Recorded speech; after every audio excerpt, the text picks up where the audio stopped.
ቁጣ ሰውየው ሲበሳጭ ሲናደድ ሲቆጣ ራሱን ተቆጣጥሮ ዝም ማለት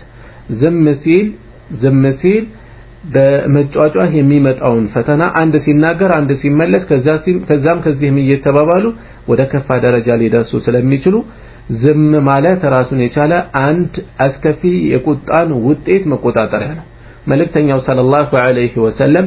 اذا غضب احدكم فليسكت ብለዋል አንዳችሁ በሚቆጣ ጊዜ ዝም ይበል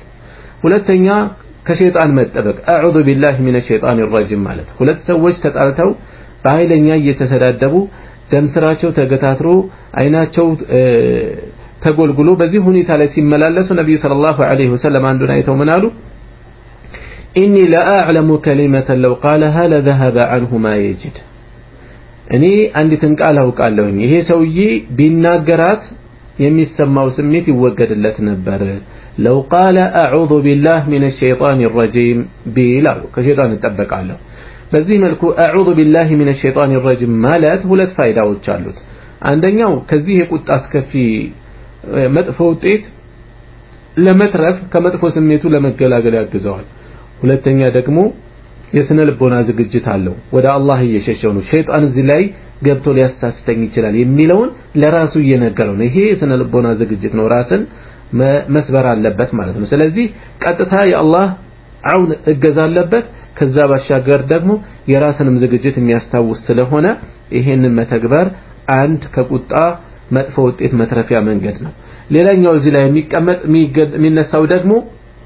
የተቆጣ ሰው ቆሞ ከሆነ መቀመጥ ተቀምጦ ከሆነ ጋደም ማለት ቆሞ ሲመላለስ አንዳንድ እየተባባሉ ወደ ደበደብ ሊገቡ ይችላሉ ወደ ዱላ ሊገቡ ወደ ግጭት ሊገቡ ይችላሉ ይሄ እንዳይሆን ቆሞ ከነበረ ቁጭ ብሎ ከነበረ ጋደም ይባል ነገሩን እያቀዘቀዘው ነው ያለው اذا غضب احدكم አንዳችሁ በሚቆጣ ጊዜ وهو قائم سقوم ከሆነ فليجلس يقمط على النبي صلى الله عليه وسلم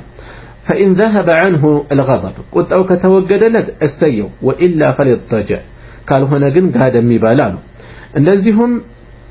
አንድ ቦታ ላይ ከሆነ ያለው ቦታ ይቀይር ወጣ ይበል ይንቀሳቀስ ቤት ከሆነ የሚጫጫው ከቤቱ ወጣ ይበል ውጭ ላይ ከሆነ ወደ ቤቱ ወይም ወደ ሌላ ቦታ ዘወር ይበል ፊት ለፊት ላይ መፋጠጥ በራሱ እንዲቀጥል ሊያደርግ ይችላል ስለዚህ መንቀሳቀስ ዘወር ማለት በራሱ አንድ ቁጣን መቆጣጠሪያ መንገድ ነው ሌላኛው ደግሞ النظر الى عاقبه الغضب የቁጣን ክፉ ውጤት ማሰብ ይሄ ምልልስ ከቀጠለ ምን ሊደርስ ይችላል ብሎ ማሰብ ምናልባት ድብድብ ደም ሊፈስ ይችላል ትዳር ሊፈርስ ይችላል ኋላ ላይ የሚጸጸትበት ጀም በጀም የሚልበት ጉዳይ ሊገጥመው ይችላል ምን ነው በቀረበኝ በተቆጣጠርኩ የሚለው ነገር ሊገጥመው ስለሚችል አስከፊ ውጤቶችን ማሰብ አስከፊ የሆኑ መጥፎ የሆኑ ውጤቶችን አስቦ ራስን መቆጣጠር ሌላ ደግሞ الذكر الى حاله لما يغضب በሚቆጣ ጊዜ ምን አይነት ገጽታ እንደሚኖረው ማሰብ የሰው ልጅ ሲቆጣ ፊቱ ይቀያየራል ድምጹ ይቀያየራል ይለዋወጣል ከኖርማል ድምጹ የተቀየረ ነው የሚሆነው አይኑ ይጎለጎላል አይኑ ይፈጣል ደምስሩ ይገታተራል በዛ ሁኔታ ላይ ድንገት በመስተዋት ገጽታውን ራሱን ቢመለከት ምናልባት እንዲህ ነው እንደሆነ ብሎ ራሱ ሊሸማቀቅበት ሊያፍርበት ይችላል አስፈሪ የሆነ ሌላ ፍጡር እስከሚመስል ይደርሳል ስለዚህ ይሄን ሁኔታውን ማሰቡ ራሱ የሆነ ያክል ሊያገዘው ይችላል ማለት ነው እሺ